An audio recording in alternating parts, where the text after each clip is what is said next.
درود شریف کی فضیلت۔ درود کے معنی رحمت کے ہیں۔ ارشاد باری تعالیٰ ہے، بے شک اللہ اور اس کے فرشتے نبی اکرم صلی اللہ علیہ وسلم پر درود بھیجتے ہیں۔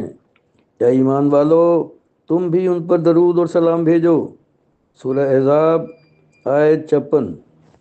حضرت ابو ہریرہ رضی اللہ تعالیٰ عنہ سے روایت ہے کہ رسول اللہ صلی اللہ علیہ وسلم نے فرمایا، جو شخص مجھ پر ایک بار درود بھیجتا ہے اللہ تعالیٰ اس پر 10 بار رحمت بھیجتا ہے۔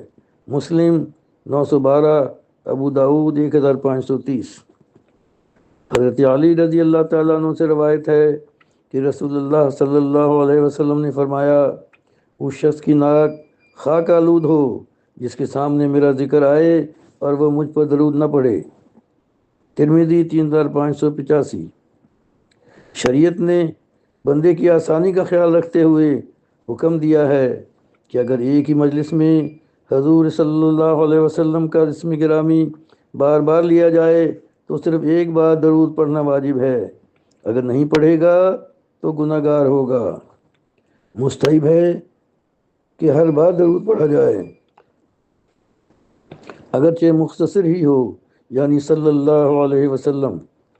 ترجمہ: اللہ تعالیٰ ان پر رحمتیں اور سلامتی نازل فرمائے۔ قیامت کے دن وہ لوگ مجھ سے زیادہ قریب ہوں گے جو مجھ پر سب سے زیادہ درود بھیجیں گے۔ ترمذی 484۔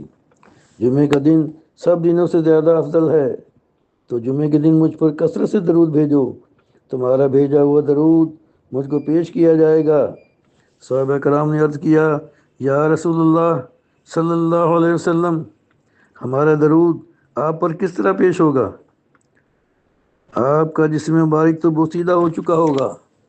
آپ صلی اللہ علیہ وسلم نے فرمایا، اللہ تعالیٰ نے زمین پر انبیاء علیہ السلام کے جسم حرام کر دیے ہیں اور وہ ان جسموں کو کھائے۔ ابو داؤد 1047۔ ابو ہریرہ رضی اللہ تعالیٰ عنہ سے روایت ہے کہ رسول اللہ صلی اللہ علیہ وسلم نے فرمایا، جو شخص بھی مجھے سلام کہتا ہے تو اللہ میری روح لوٹا دیتا ہے اور میں اس کے سلام کا جواب دیتا ہوں۔ ابو داؤد 2041۔